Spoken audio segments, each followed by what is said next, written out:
tardes a todas y todos. No sé si me escuchan. Buenas tardes, licenciada. ¿Sí se escucha?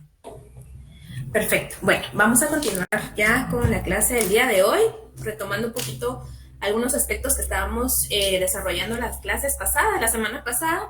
Veíamos un poquito el tema del procedimiento del juicio oral, ¿verdad? Y veíamos específicamente algunas particularidades de los asuntos, ¿verdad? Especialmente que se tramitan mediante esta vía y que son importantes que además de observar, ¿verdad? El trámite, el procedimiento general, ¿verdad?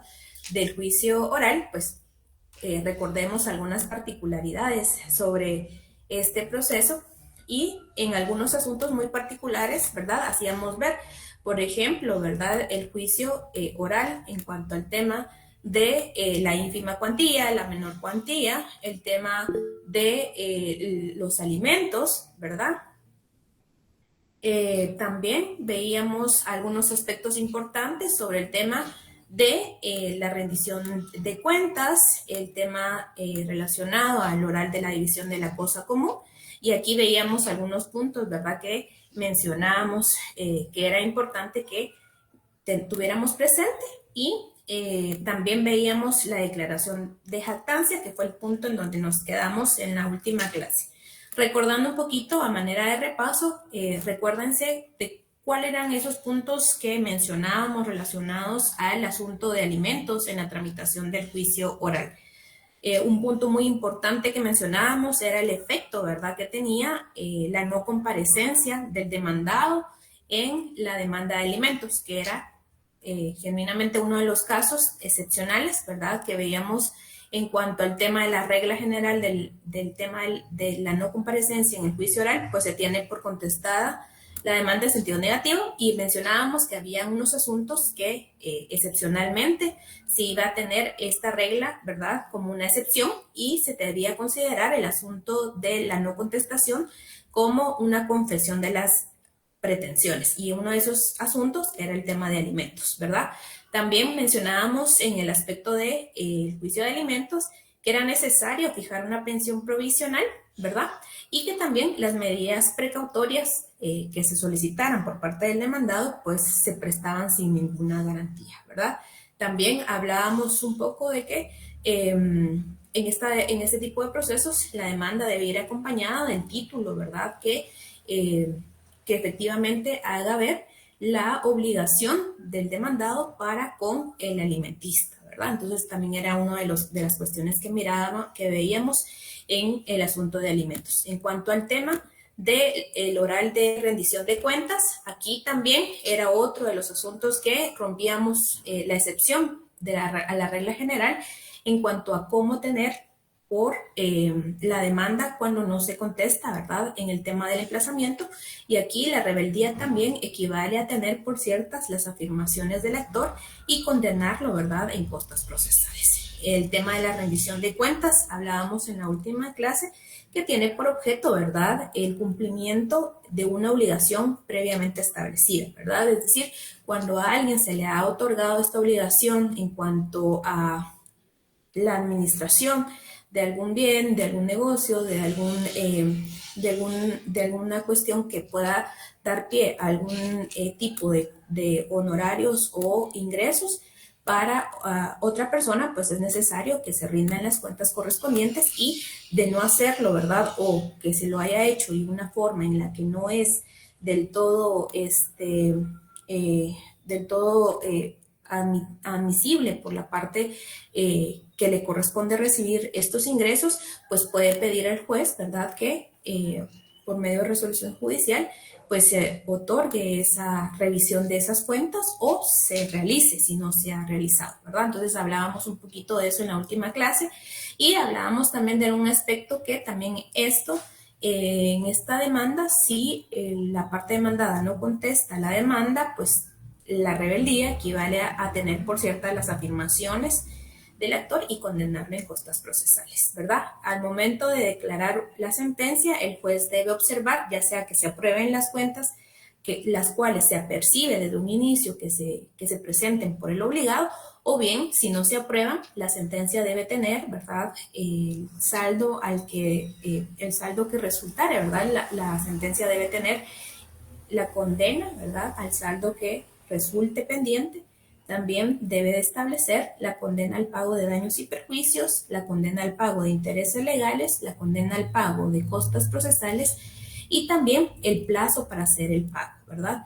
Y en dado caso, hablábamos en la última clase, si resultare que las cuentas pues fueron bien hechas o bien rendidas, se tiene que establecer también la absolución del demandado con base a que él no está obligado a presentar esas cuentas, ¿verdad? En dado caso, resultare que la persona a la cual estamos demandando ya no tiene esa obligación, ¿verdad? Y esto es importante porque decíamos, ¿verdad?, que equivale de alguna manera a tener por presentada la obligación y evitar que se recurra de nuevo a otra vía, ¿verdad?, para reclamo de una obligación que ya no está vigente, ¿verdad? Entonces, digamos que equivale a un título, ¿verdad?, para presentar una excepción. En dado caso, pues se pretendiera iniciar otro proceso a través de otra vía por el cual se requiere reclamo de una obligación que ya no está vigente.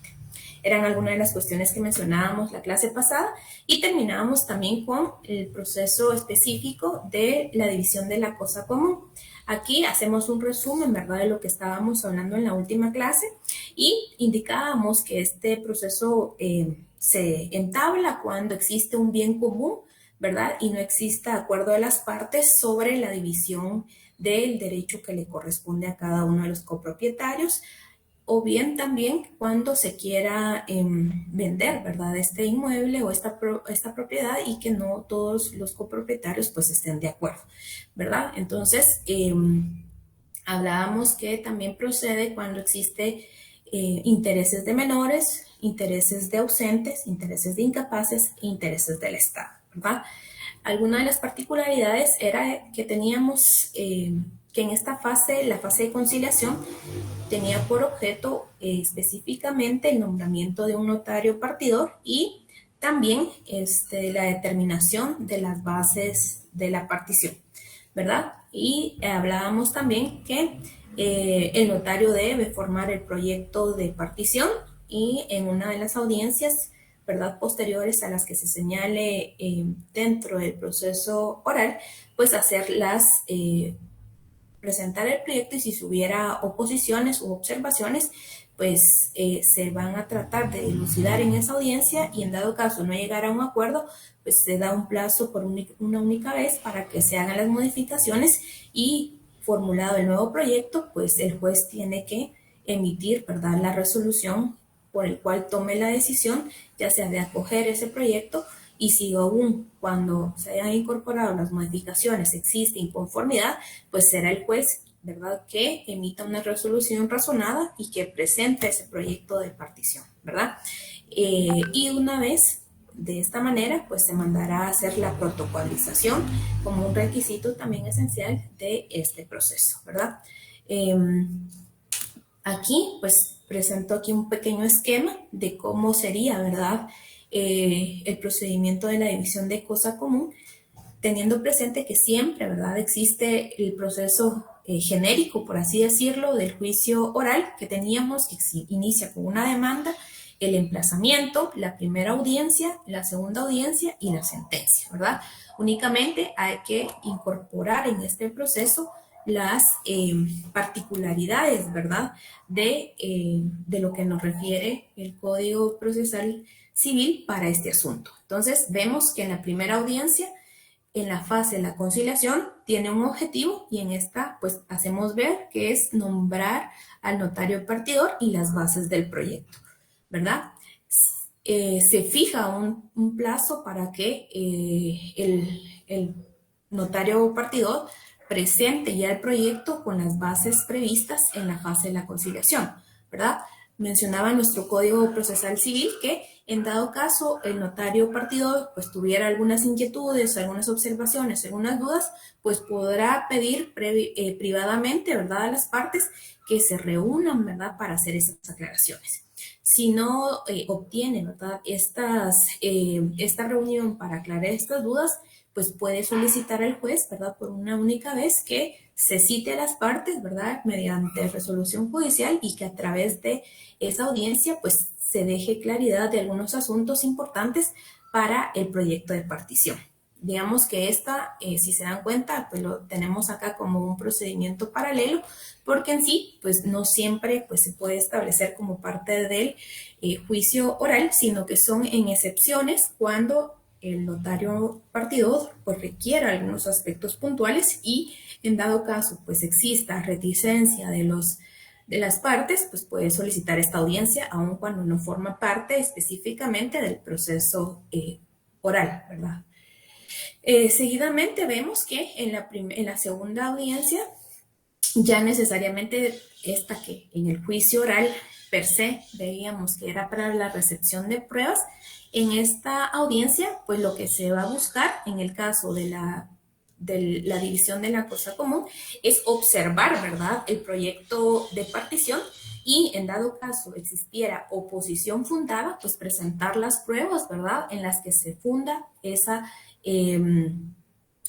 decisión o esa oposición, más bien dicho, ¿verdad?, por una de las partes. Y si no hay observaciones, ¿verdad?, en dado caso todo girara de forma normal y el proyecto está acorde a los intereses de todos los copropietarios, pues en esta audiencia misma se emite autorrazonado, ¿verdad?, y pues se establece, ¿verdad?, las bases de la partición y se hace el tema de la protocolización. En dado caso hubiera oposición, pues, y esta oposición estuviera fundada, ¿verdad?, porque no se observaron algunos aspectos que sí son importantes, pues se formulará, ¿verdad?, un nuevo proyecto. Y una vez el nuevo proyecto incorpore esas observaciones, pues se da audiencia por 5 días a las partes y finalmente el juez ya emite sentencia, ¿verdad? Y en esta sentencia, pues debe aprobar el proyecto con la audiencia ya dada y si no hay ninguna objeción, pues se aprueba tal cual queda el proyecto presentado, ¿verdad?, con las modificaciones por el notario y si aún así hubiera, ¿verdad?, algún tipo de objeción, el juez igual pues analizará todos los argumentos vertidos en la audiencia de 5 días y él ya decidirá, ¿verdad?, la forma más ecuánime en la cual deba ser la propuesta de división de la cosa común. O bien, ¿verdad?, decidir en dado caso la venta en pública subasta del bien que era objeto de división, ¿verdad? Y eso tiene que contener la sentencia. Este esquema es un poquito para que vayamos viendo, ¿verdad? Paralelamente, como les decía, que sí existe las fases del proceso oral que vimos, ¿verdad? Las fases básicas, que es la demanda, el emplazamiento, primera audiencia, segunda audiencia. Sin embargo, dependiendo del asunto, vamos a ir incorporando esos puntos específicos que hemos ido viendo. Y en este caso, este esquema, pues, era para que viéramos justamente el asunto de la división de cosa común, ¿verdad? Y la declaración de jactancia, que fue el último punto que nos quedó en la clase pasada, hablábamos de cuál era el objeto, ¿verdad?, de este asunto y pues con este proceso lo que se busca es obligar, ¿verdad?, al demandado, obligar a la demanda, ¿verdad?, a otro, dependiendo del derecho que se esté haciendo atribución, ¿verdad?, o que esté indicando que una persona pues está obligada a la prestación de un derecho hacia él, ¿verdad?, y que no le corresponde efectivamente. Digamos que el objeto de este proceso es, de alguna manera, si no es cierta la alegación que hace el demandante, ¿verdad?, que se agote la vía, ¿verdad?, y que de alguna manera se deje la prescripción de este supuesto derecho si no demanda. Y si sí son ciertas las reclamaciones, pues que inicie el proceso por la vía correspondiente, ¿verdad? Ese es el objetivo de este proceso. De alguna manera es buscar que otra persona nos demande, ¿verdad?, si corresponde, o bien que se le tenga por prescrito ese derecho, ¿verdad? O caduco ese derecho y que ya no esté reclamando cuestiones que no le corresponden, ¿verdad?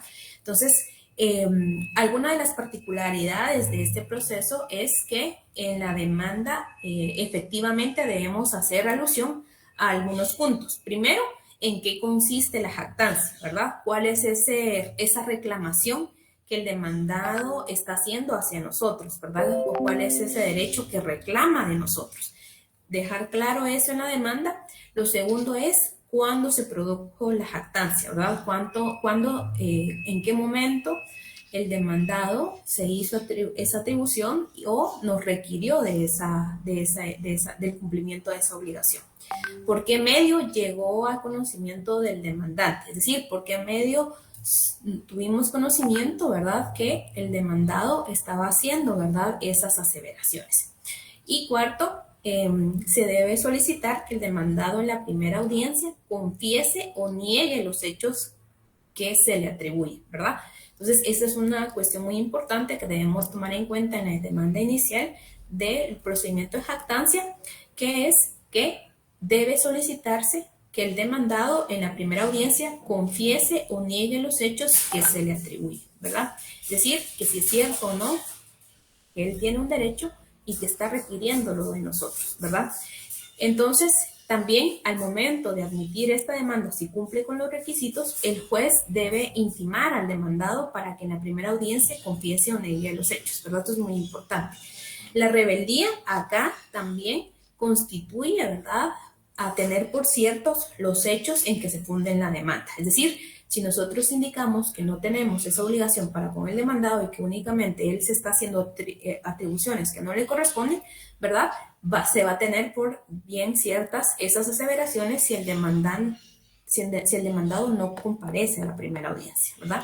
Y otro de los aspectos es que al dictar sentencia se debe establecer que efectivamente se dio la jactancia, fijando el demandado el plazo de 15 días para que interponga su demanda. Y si no lo hace, esto es muy importante porque el efecto es que se tiene por caducado el derecho si es que lo hubiera tenido, ¿verdad? Entonces, eso es uno de los puntos muy importantes que tenemos que observar para el procedimiento en la vía del juicio oral del asunto de declaración de jactancia. 4 aspectos, ¿verdad? ¿Qué aspectos debe tener la demanda? El juez debe en la primera audiencia intimar, ¿verdad?, al demandado para que confiese o niegue los hechos. La rebeldía equivale a la confesión de los hechos y por cierto, ¿verdad?, los hechos en que se funde nuestra demanda. Y al dictar sentencia, ¿verdad?, uno de los puntos es que se otorga un plazo para que la persona, si le corresponde, pues inicie el proceso mediante la vía correspondiente y tiene 15 días. Y si no lo llegara a hacer, ¿verdad?, se tiene por caducado su derecho, ¿verdad? Entonces no puede pretender posteriormente iniciar un procedimiento ordinario, por ejemplo, en nuestra cuenta, una vez pues, nosotros tengamos, ¿verdad?, la sentencia de jactancia previamente establecida. Entonces, eso es algo que tenemos que tomar en cuenta. Y las anotaciones que hacíamos en nuestro Código Procesal Civil y Mercantil relacionado a la jactancia, específicamente las veíamos en el artículo 220, ¿verdad?, en donde tenemos estos 4 puntos, ¿verdad? En la fase de conciliación, el juez propondrá venir a las partes. No, perdón, es en el artículo 225. Ahí hacíamos la anotación en el artículo 227, ¿verdad? Esto es muy importante, que se relaciona a la intimación de los hechos, ¿verdad? Entonces, hacemos la anotación en el artículo 227, por favor, intimación, ¿verdad? Y también anotamos el artículo 228, contenido de la sentencia, que se refiere al término específico de los 15 días para entablar la demanda si corresponde, o bien por tener por caducado el derecho si no lo hiciera, ¿verdad? El artículo 227 se trata de la intimación y artículo 228 sobre el contenido de la sentencia. ¿Sí?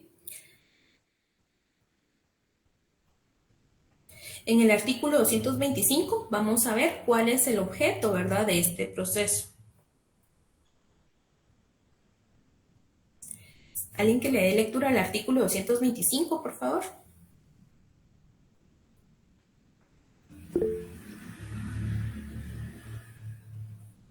Sí, Jafet, gracias. Artículo 225. Procedencia de la declaración. La declaración de jactancia procede contra todo aquel que, fuera de juicio, se hubiera atribuido derechos sobre bienes del demandante o créditos o acciones en contra del mismo, de cualquier especie que fueren. Gracias. Acá, ¿qué ejemplos se les puede venir? ¿En qué casos podemos utilizar este procedimiento? Con lo que leímos justamente ahora, que dice que cuando alguien se atribuye un derecho fuera de juicio sobre algún bien, crédito o acción en contra del mismo.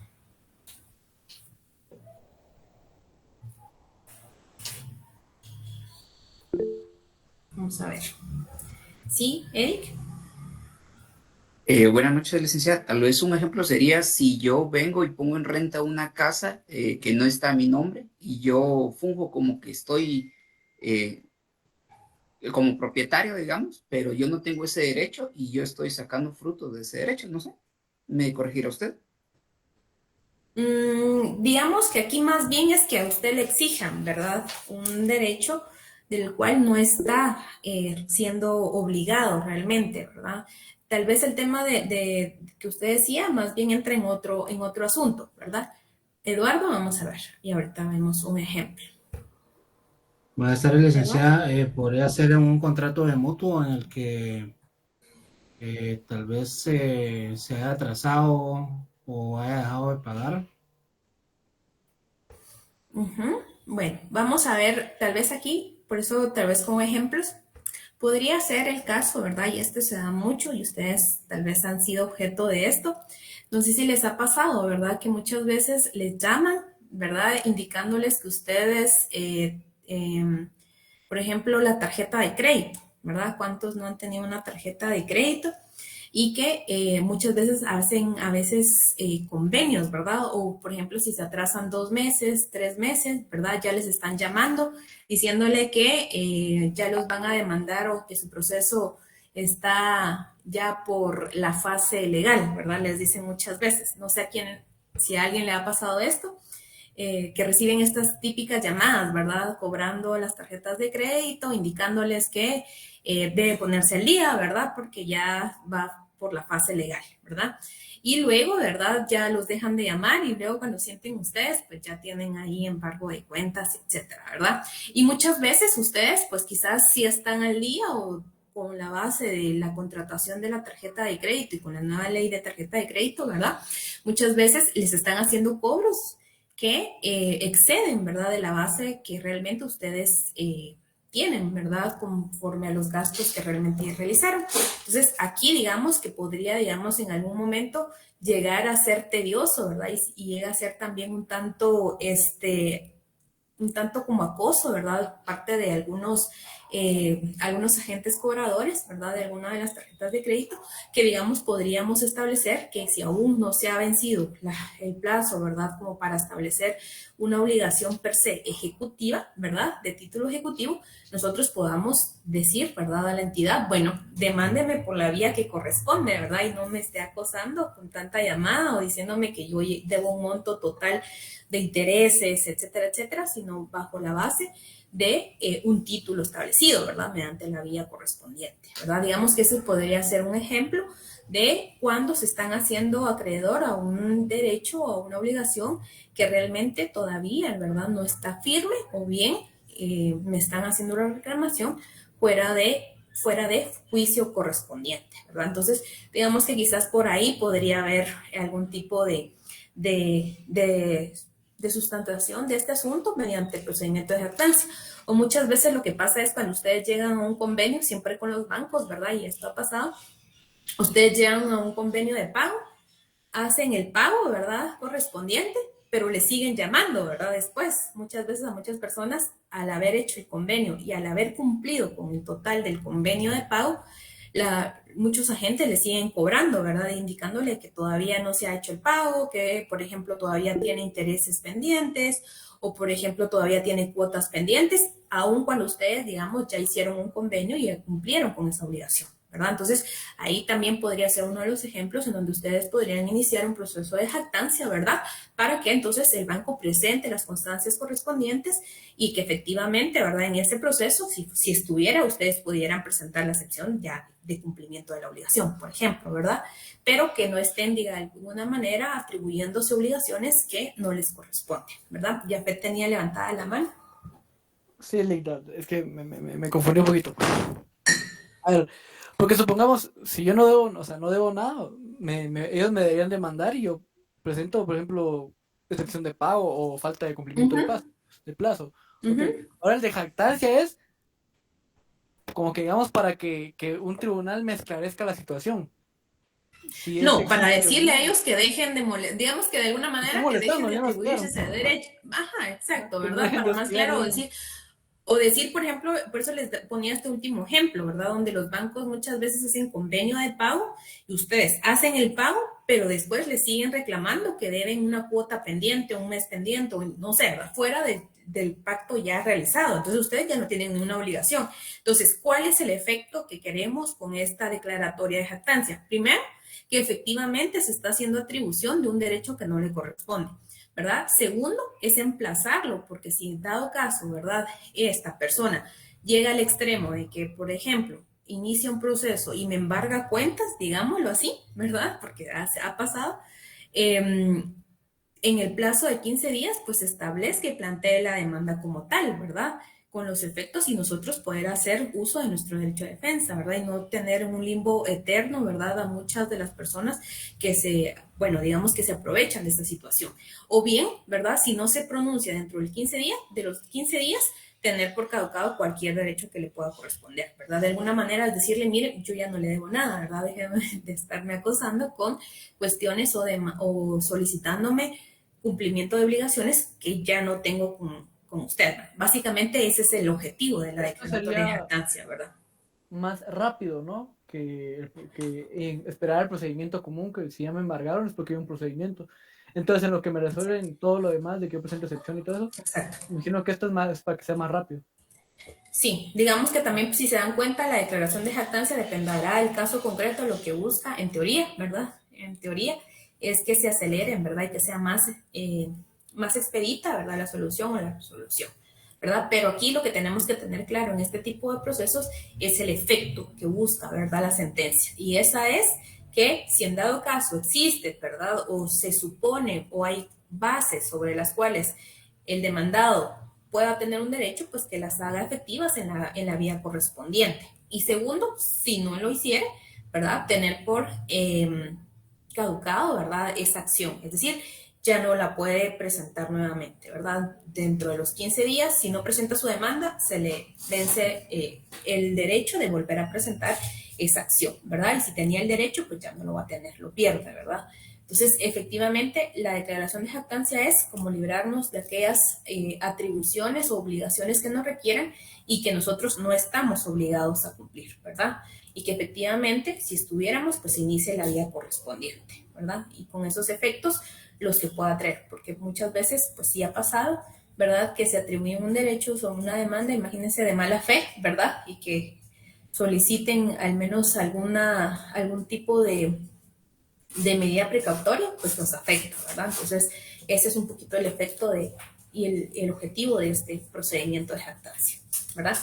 Entonces, esos son algunos de los puntos que quería mencionar puntualmente en el tema de jactancia, el artículo 225, que vimos cuál es el objeto, el artículo 227 y el artículo 228 que nos establece el término, ¿verdad? Y en el último párrafo, justamente en el artículo 228, vamos a encontrar, ¿verdad?, cuál es el efecto si no se presenta la demanda en el plazo que establece la ley.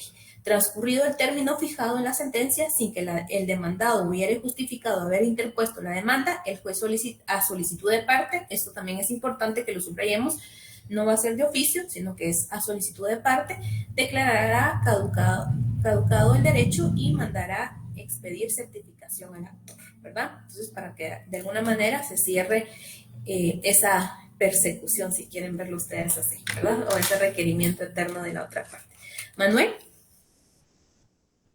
Buenas tardes, licenciada. Solo usted me podría ayudar para aclarar algo.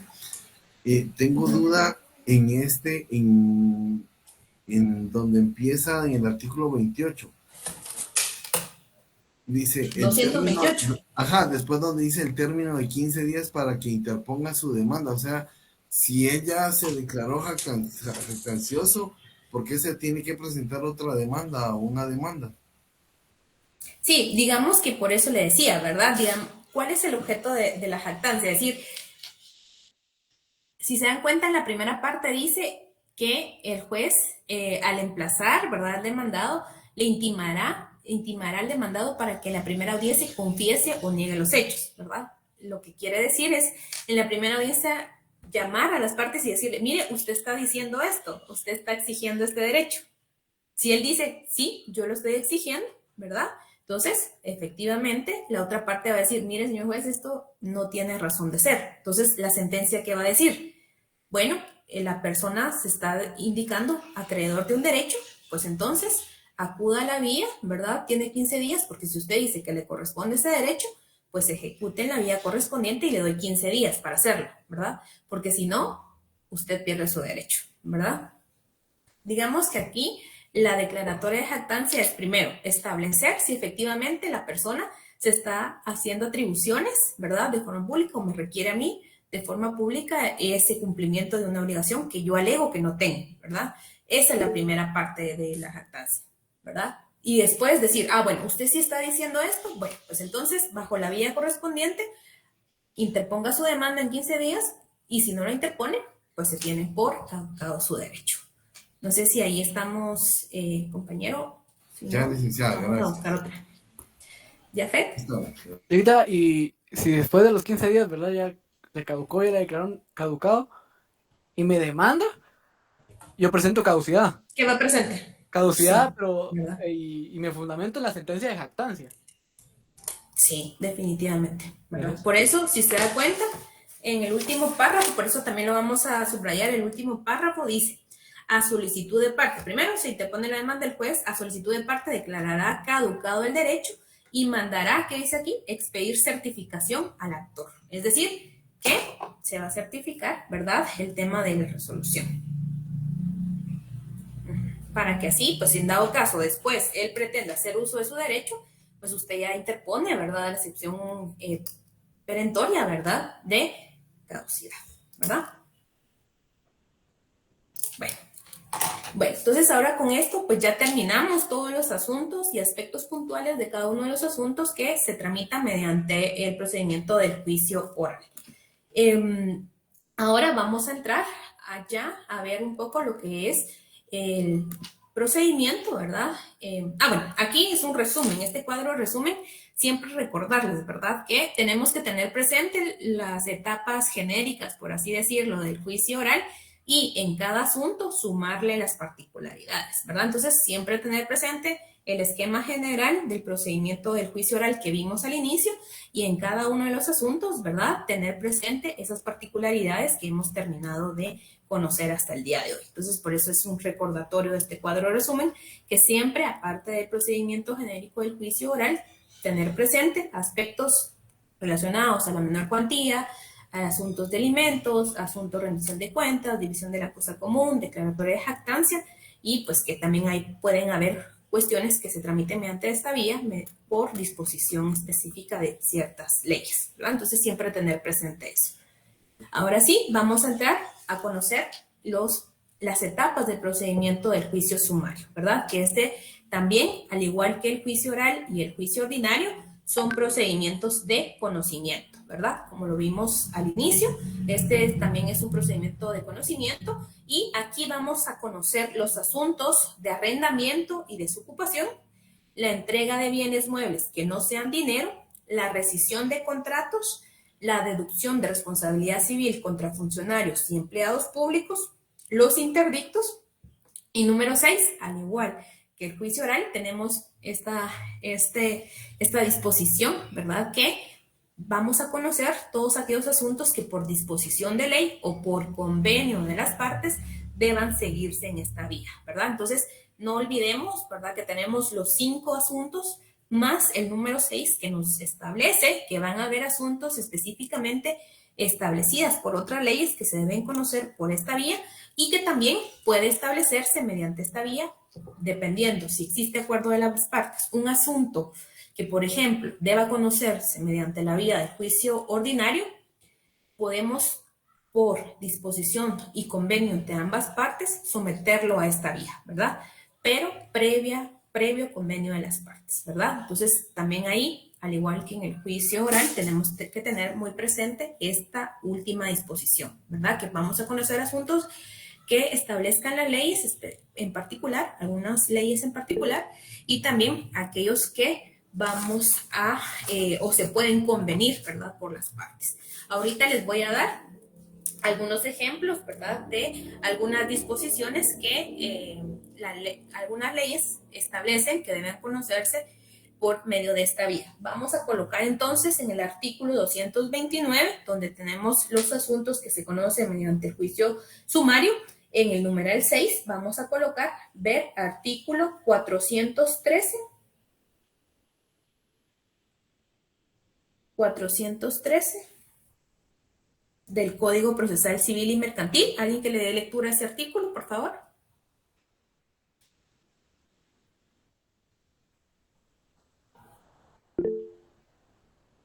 ¿Jafet? Claro. Artículo 413. Perdón. Dice, oposiciones. Si varias personas se disputaren el decreto de representar al ausente, la cuestión se resolverá en forma de incidente y al declararse la ausencia, el juez nombrará a la persona que tenga mejor derecho, de acuerdo con lo que dispone el Código Civil. Si hubiera oposición a la declaración de ausencia, el asunto será declarado de contencioso y se subsanará en la vía sumaria. Entonces ahí vamos a ver, esto es en asuntos, ¿verdad?, de jurisdicción voluntaria que vamos a ver más adelante relacionados al tema de ausentes.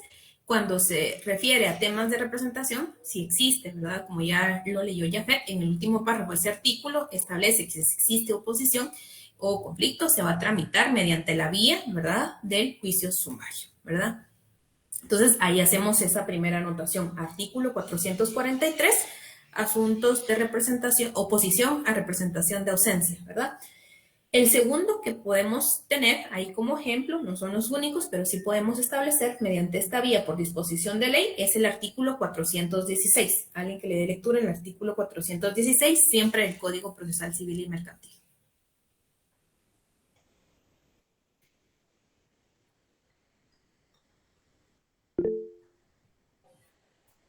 Kevin, adelante. Gracias. Buenas tardes, licenciado. Dice artículo 416, administración de los bienes. Pueden obtener la administración de los bienes del ausente los que se crean con derecho a ello, según el Código Civil. La solicitud deberá publicarse en el diario oficial y en otro los de mayor circulación, y en caso de presentarse oposición, se tramitará en juicio sumario. El juez ordenará que se dé la administración de los bienes del ausente a los interesados de acuerdo con lo dispuesto en el Código Civil. ¿Verdad? Entonces ahí justamente cuando menciona que si existe oposición en cuanto al tema de la administración o la administración de los bienes, ¿verdad?, vamos a conocerlo mediante juicio sumario. Entonces hacemos esa anotación, 413 y 416. Asimismo, el artículo 1039 del Código de Comercio. Este artículo ustedes lo van a ver también cuando estén viendo los asuntos relacionados a derecho mercantil. Este es un artículo muy importante porque se tiene que la vía, ¿verdad?, que genuinamente o generalmente se utiliza para todo el tema de derecho mercantil va a ser la vía sumaria. Pero alguien que le dé lectura, si tienen por ahí a la mano el Código de Comercio, artículo 1039.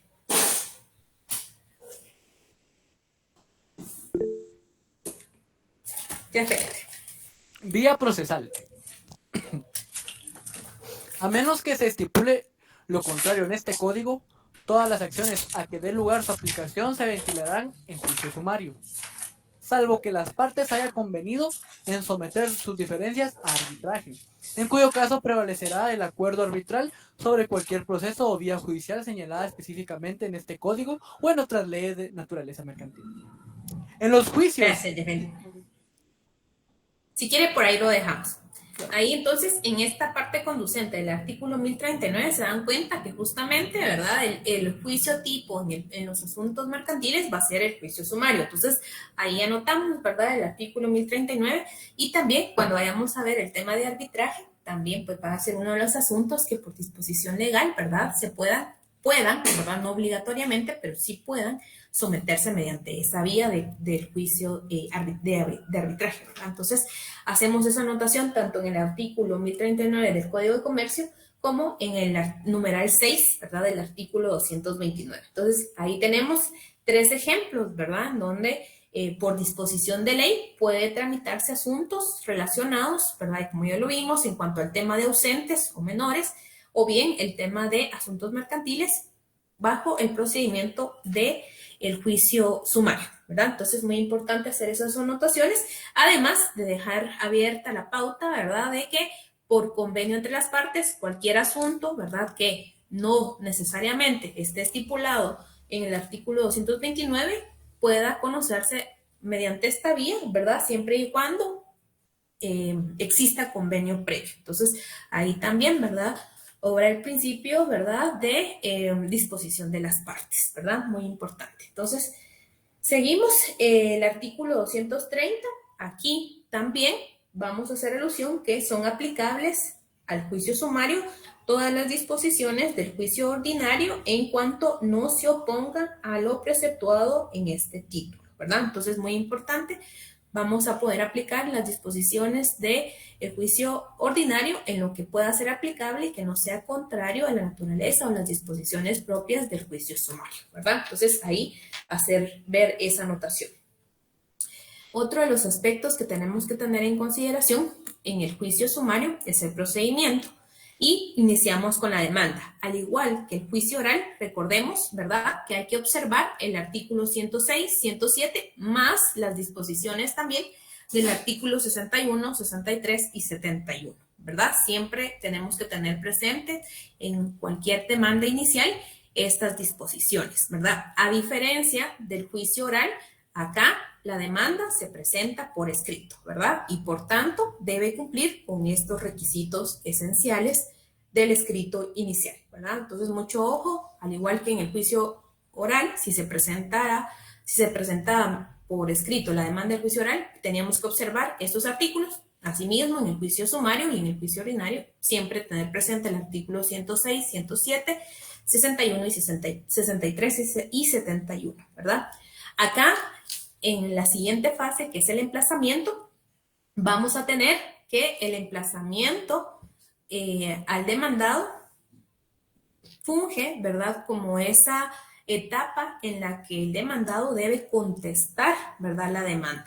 Y para esto, la ley establece que se le otorga 3 días contados a partir de la notificación del día siguiente de la notificación, para que el demandado conteste la demanda. Es decir, el objeto del emplazamiento acá en el juicio sumario es el mismo, digámoslo así, que se tenía en el juicio ordinario, con la diferencia de que el tiempo de emplazamiento se reduce a 3 días, ¿verdad? Entonces, el efecto del emplazamiento es que el demandado primero conteste la demanda o bien fije una postura, ¿verdad?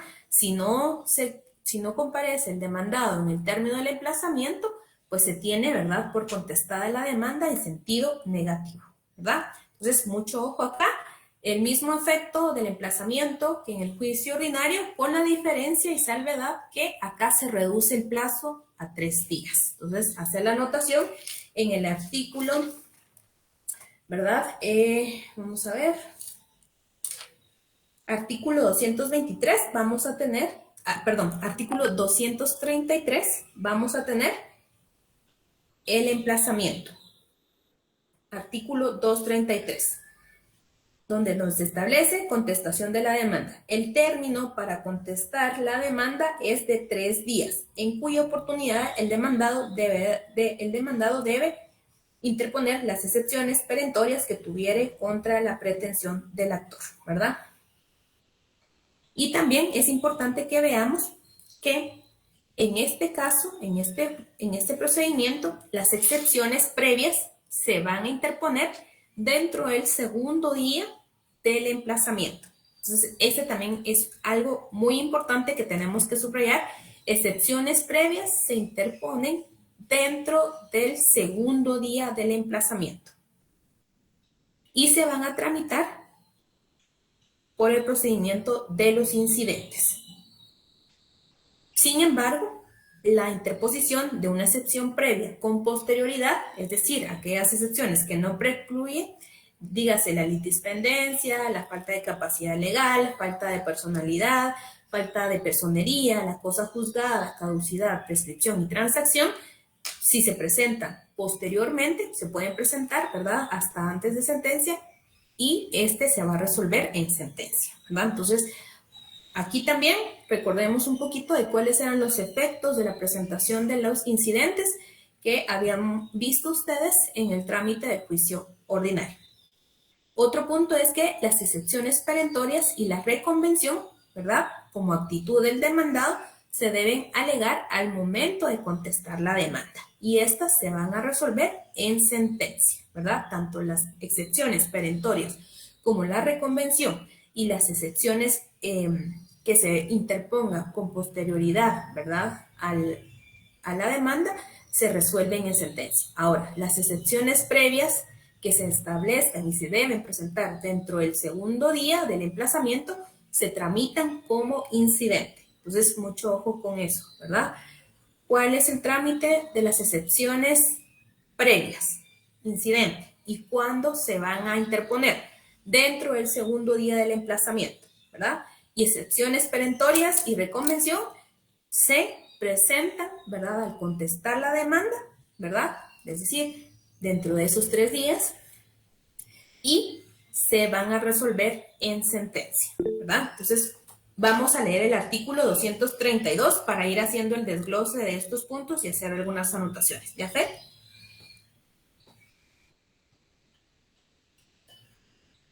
Sí, ya, Fer, tenía la mano levantada. Perdón, ese incidente es conforme a la ley del organismo judicial. Ah, sí. Ahorita vamos a hacer la anotación justamente. Si quieres, de una vez ya que está ahí, léame el artículo 232. Voy. Interposición de excepciones previas. Dentro del segundo día de emplazado, podrá el demandado Pues ahí, pausa, ¿verdad? Vamos a subrayar ese plazo, segundo día, ¿verdad?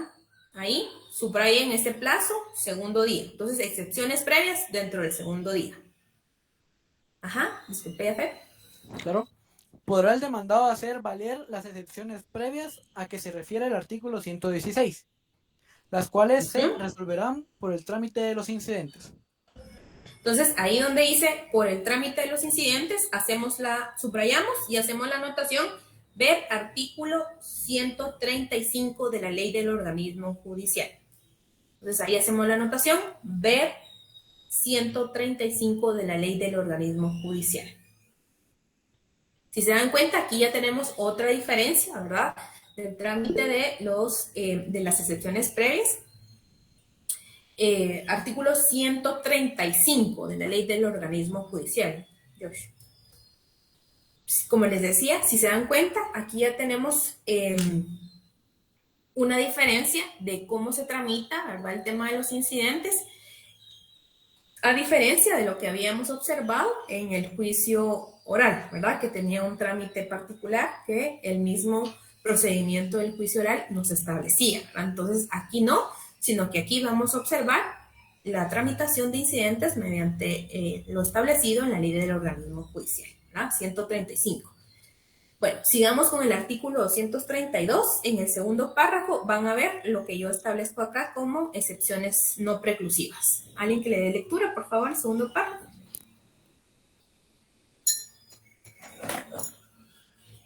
¿Quiere que lo termine? Sí, ya ve, gracias. Sin embargo, en cualquier estado del proceso podrá oponerse las excepciones de litispendencia, falta de capacidad legal, falta de personalidad, falta de personería, cosa juzgada, caducidad, prescripción y transacción, las que serán resueltas en sentencia. Entonces, ahí vemos y colocamos, ¿qué vamos a colocar en este párrafo? ¿Cómo se le llaman a estas excepciones? A ver, recordando un poquito de derecho. Mixtas. Ajá. Vamos a colocar ahí excepciones privilegiadas, ¿verdad?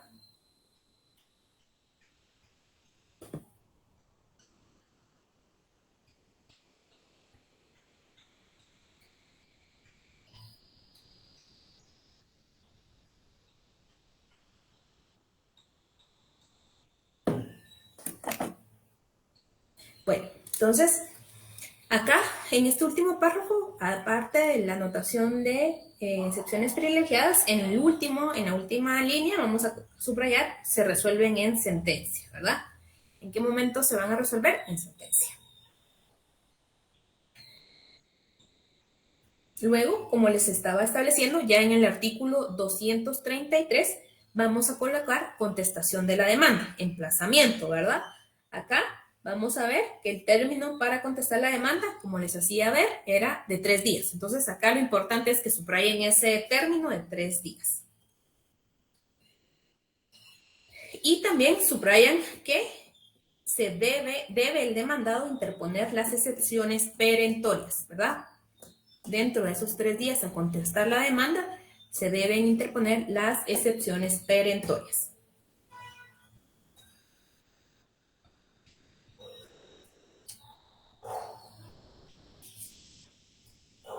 Y de último, ahí en ese mismo párrafo, en el artículo 233, nos establece que las excepciones nacidas después de la contestación de la demanda, así como las relativas al pago y compensación, se pueden proponer en cualquier instancia y serán resueltas en sentencia. ¿Ya ven? Esas excepciones perentorias van dentro del mismo escrito de contestación de demanda. Sí, las perentorias en el escrito de contestación de demanda, dentro de los 3 días, ¿verdad? Lo que nos pone plazo, la ley, es para presentar las excepciones previas, ¿verdad? Las excepciones previas sí las tenemos que presentar dentro del segundo día del emplazamiento, ¿verdad? Las perentorias las interponemos en la contestación de la demanda y las que surjan posteriormente, como son estas que les hacía mención, las podemos interponer en cualquier momento, las que son de pago y compensación, pero estas se van a resolver también en sentencia. ¿Sí? Ese es el trámite de las excepciones. Un poco, digamos, si hacemos ver, van a tener un tanto de relación y efecto como lo era en el juicio ordinario. Solo que acá, si se dan cuenta, lo que se reduce son los plazos. Jorge. Licenciada, perdone, la interposición de las excepciones previas interrumpe el plazo para la interposición de las excepciones perentorias y contestación de demanda. No. ¿Cómo interrumpir el plazo, Jorge? Es O que sea, no le entendí. por ejemplo, si notifican la demanda y primero se interponen las excepciones previas, el plazo sigue corriendo para interponer las excepciones perentorias. Si usted va a presentar excepción previa y excepción perentoria, sí, tiene que presentarlas al contestar la demanda, ¿verdad? En la práctica, por lo general, lo que se recomienda es que si usted va a presentar excepciones previas para que no se le pase el plazo, lo contesta de una vez, hace su contestación de demanda dentro del segundo día y ahí van las excepciones previas y si existe alguna excepción perentoria, pues también, ¿verdad? Ok. Pero recuérdese que la diferencia es de que la previa, ¿cuál es el objetivo, verdad? Hablábamos en su momento que era depurar cuestiones formales, ¿verdad?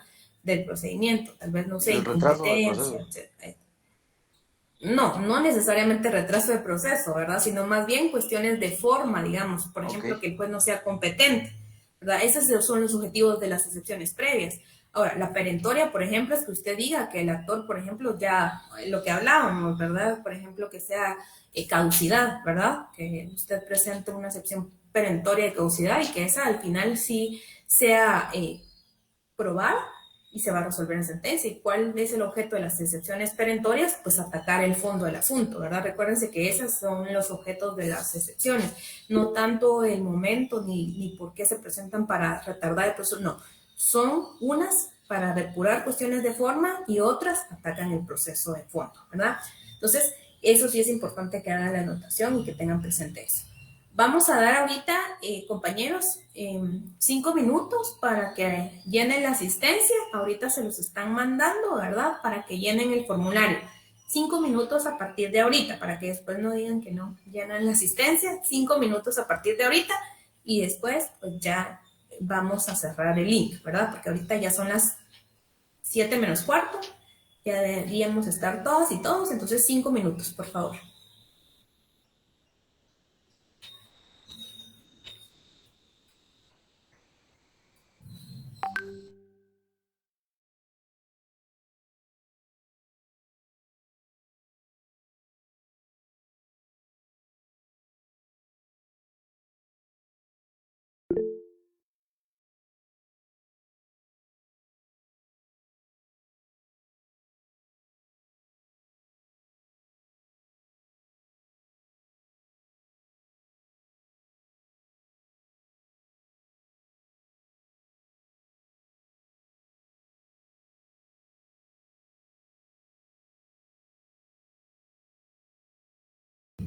El tema de hoy vamos a colocar procedimiento juicio sumario.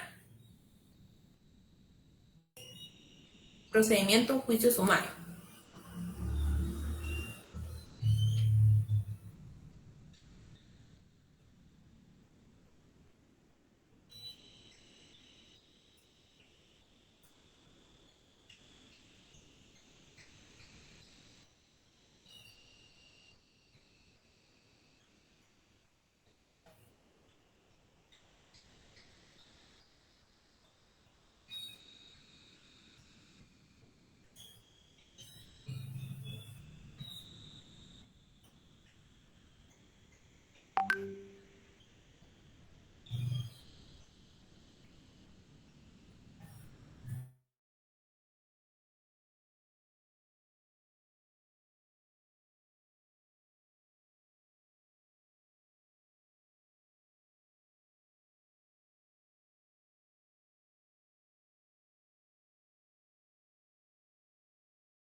Bueno, sigamos entonces. Como les decía, entonces esta va a ser la tramitación de las excepciones dentro del juicio sumario, ¿verdad? Entonces, si se dan cuenta, lo que hay que tener presente es el plazo que se reduce, ¿verdad? A diferencia del juicio ordinario. Ahora bien, acá la fase de prueba, ¿verdad? O el periodo de prueba se va a desarrollar dentro de un periodo de 15 días, ¿verdad? Una vez entablada la demanda, estableciendo el plazo del emplazamiento, habiendo tenido la contestación de la demanda, ¿verdad? El juez va a otorgar 15 días para el diligenciamiento, el desarrollo de los medios de prueba, ¿verdad? Y acá se aplica, ¿verdad? También, por analogía, las disposiciones del procedimiento ordinario en cuanto al tema de la prueba, ¿verdad? Siempre y cuando pues, no se oponga a disposiciones concretas que establezca este apartado del juicio sumario. Seguidamente, ¿verdad? Se va a dar vista en un plazo no mayor de 10 días contados a partir del vencimiento del periodo de prueba, ¿verdad? Entonces se termina el periodo de prueba y tenemos, ¿verdad? La vista, la etapa de vista que debe realizarse en un plazo no mayor de 10 días, ¿verdad? Entonces, esto es importante que notemos, un plazo no mayor de 10 días. Ahora, muchos pues, van a preguntar, ¿verdad? ¿Qué pasa con el tema del periodo de prueba y los plazos extras, ¿verdad? Que muchas veces se dan en el juicio ordinario. Pues muchas veces, según la naturaleza, ¿verdad? De este procedimiento, como decíamos, la idea es que avance y que sea expedito, ¿verdad? La tramitación de los asuntos que se conozcan, se dan, ¿verdad? Se puede dar, ¿verdad? Digamos, la primera prórroga del plazo de prueba o la audiencia, ¿verdad? Cuando existan medios de prueba que se deban diligenciar, ¿verdad? Que por la distancia pues no se pueda lograr, solo la primera etapa, ¿verdad? La primera etapa de esa programación de audiencia de prueba. Sin embargo, ¿verdad? No necesariamente, o el objetivo que se debe plantear es que no se alargue, ¿verdad? Tanto tiempo el periodo de prueba, ¿verdad? Únicamente las pruebas que excepcionalmente no se puedan recepcionar en la primera audiencia, ¿verdad? Dentro de los 10 días, ¿verdad? Excepcionalmente se puede establecer, ¿verdad? Que se recepcione en el plazo que establezca la ley, pero no una tercera reprogramación, ¿verdad? La idea es que sea lo más expedito posible, ¿verdad? Pero también es cierto que si por la naturaleza de los medios de prueba pues no se puede diligenciar dentro de este periodo, pues se puede establecer a consideración del juez, ¿verdad? Una programación para el diligenciamiento, ¿verdad? Dentro de los plazos que establece el Código Procesal Civil y Mercantil, ¿verdad? Entonces, pero la idea siempre va a ser lo más expedito posible. Entonces, ahí vamos a ver que entonces después del plazo de prueba, del periodo de prueba, vamos, no sé si me están escuchando. Sí, licenciada. Disculpe, es que vi que se me perdí un poquito la señal. Bueno, entonces, como les decía, lo que tenemos que tener presente es que luego de los 10 días del periodo de prueba se va a dar la vista en un plazo no mayor de 10 días, ¿verdad? Contados a partir de finalizada el periodo de prueba. Seguidamente se dicta sentencia o se deberá pronunciar la sentencia dentro de los 5 días siguientes a la vista, ¿verdad? Como les digo, estos plazos son los que establecen nuestro Código Procesal Civil y Mercantil y para cuestiones, ¿verdad?, de estudio, pues es bueno que siempre los tengamos presentes. En la práctica, lastimosamente, pues no se da a cabalidad estos plazos, pero pues siempre los tenemos que estar instando, ¿verdad? Y luego, como recursos, acá en este procedimiento vamos a tener que proceden todos los recursos con excepción de la casación.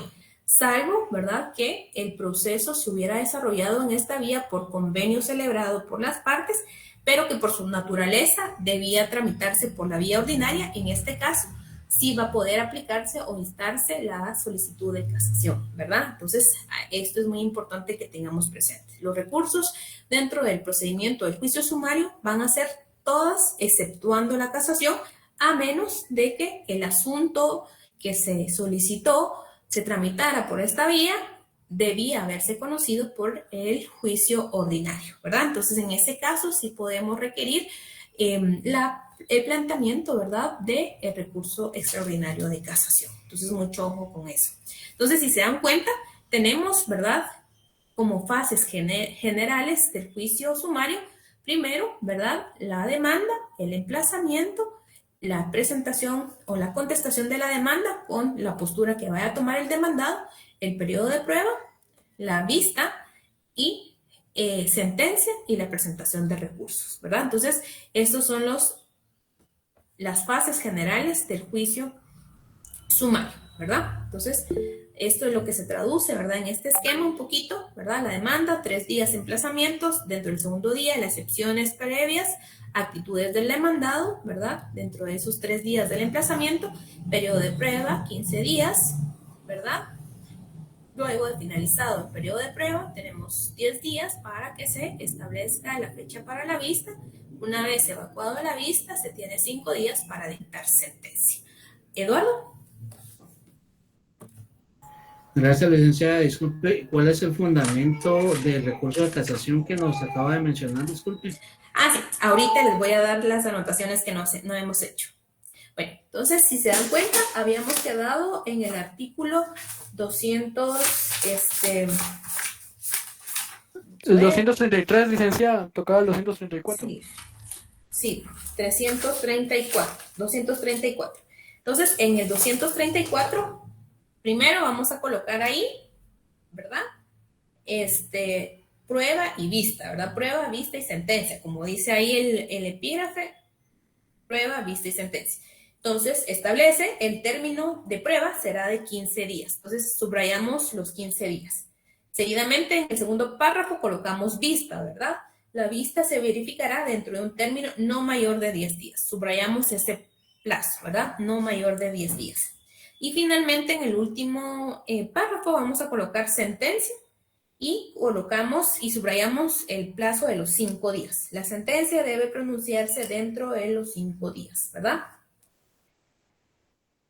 Luego vamos a ver el artículo 235, Eduardo. Ahí justamente establece cualquiera de las partes que interponga apelación de una resolución que no sea la sentencia incurrirá en el pago de las costas y en una multa de 25 quetzales que impondrá el tribunal de segunda instancia si se confirmará la resolución o se declarará improcedente el recurso, ¿verdad? Ahorita les indico.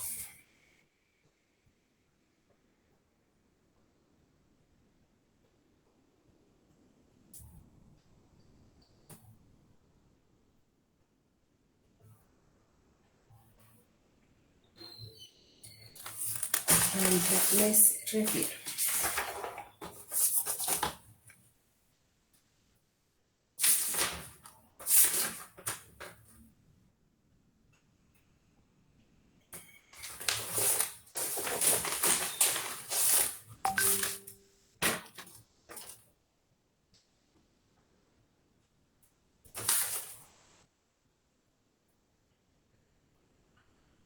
Vamos a ver el artículo 231. 231.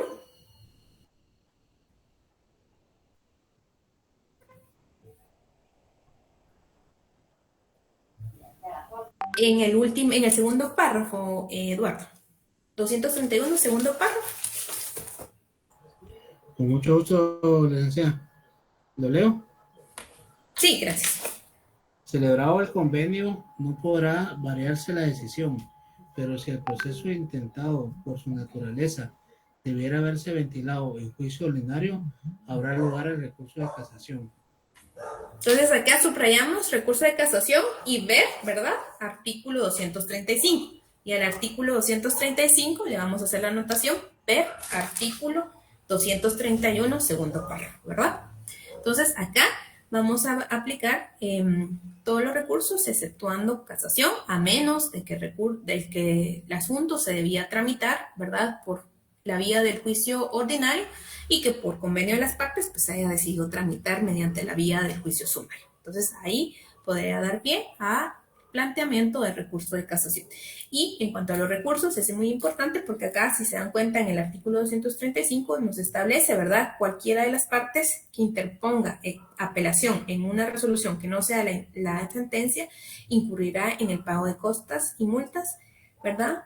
Si se confirma la resolución o se declara improcedente el recurso. Entonces, acá nos da a entender, ¿verdad? Que sí procede la apelación contra la resolución que resuelva las excepciones, el incidente de excepciones, acá hagamos la anotación, procede apelación contra la resolución que resuelve excepciones, así como apelación contra la sentencia, que también, si se recuerdan, es una cuestión que es diferente, o una de las diferencias del juicio sumario con el juicio oral que habíamos visto, ¿verdad? Que aquí no procedía los recursos más que el tema de la apelación solo contra la sentencia, ¿verdad? Por la naturaleza que les explicaba en el juicio ordinario. Entonces, es muy importante que tengamos presente que aquí los recursos sí pueden ser planteados, todos aquellos, ¿verdad?, que establezca la ley, exceptuando la casación, y sí procede casación solo si el asunto debía ser conocido mediante el juicio ordinario y por convenio de las partes sea tramitado por la vía del juicio sumario. Entonces, mucho ojo con eso, compañeros. ¿Ya fe? Licenciada, en este caso la apelación sí aplica el 602. Ok. O sea, Sí, ya fe. 602. El ordinario. Sí, aplican todos los recursos, ¿verdad? Que era una cuestión distinta que veíamos con el oral, ¿se acuerda? Que ahí sí tenía su propio trámite, ¿verdad? Entonces, por la naturaleza del asunto, aquí sí, si se dan cuenta, es como un proceso ordinario, solo que reduciendo bastante los plazos, ¿verdad? Entonces, esa es la diferencia un poco con el juicio ordinario. Y pues las diferencias que ya vimos, ¿verdad? Acá sí hay vistas, ¿verdad? Cosa que no veíamos en el juicio ordinario, oral, perdón, por la naturaleza misma del proceso, que queríamos que era pues más, con mucha más celeridad y con intervención del juez, ¿verdad? Entonces ahí lo que aplicaba era y regía era el principio de oralidad y la inmediación, ¿verdad? En cambio acá lo que rige es el principio de celeridad, ¿verdad? Celeridad, es decir, acortar un poco más las etapas y tratar de avanzar mucho más en los plazos, ¿verdad? Y en las fases del procedimiento. Entonces, esas son las etapas generales que vamos a ver dentro del juicio sumario. Ahora vamos a ver, para ir adelantando un poquito en estos minutos que nos quedan, cuáles son los asuntos, ¿verdad?, que se conocen mediante el juicio sumario y que tienen ciertas particularidades. El primero de los asuntos que vamos a estar viendo y que tenemos que hacer algunas anotaciones y tener presente es el juicio de arrendamiento, desocupación o desahucio, ¿verdad? Nuestro Código Procesal Civil en el capítulo 3 establece juicios sobre arrendamiento y desahucio. Lo de desahucio, pues para tener un poco más claridad, es la desocupación, ¿verdad? Entonces, ¿qué cuestiones vamos a conocer mediante este procedimiento? Va a ser todas aquellas cuestiones relacionadas con el contrato de arrendamiento. Este contrato ya lo vieron ustedes justamente el semestre pasado, ¿verdad? No, este semestre van a ver el asunto particular del contrato de arrendamiento. No, ya lo vieron, ¿verdad? Contrato de arrendamiento ya lo vieron. Bueno. Entonces, todos esos asuntos relacionados con el contrato de arrendamiento se van a conocer mediante esta vía. También la desocupación de un inmueble.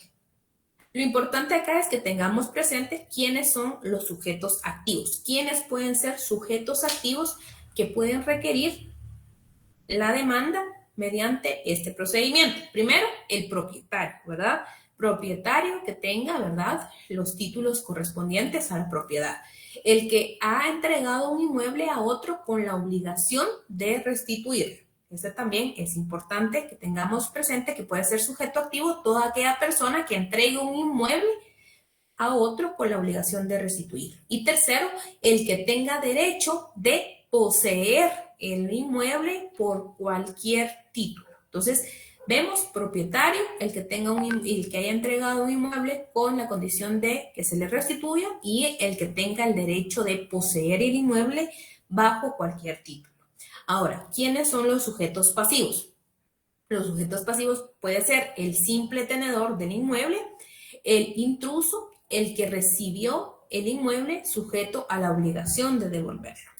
¿Y quiénes son los afectados? Puede ser afectado el inquilino, el subarrendatario y cualquier otro ocupante del inmueble por cualquier título.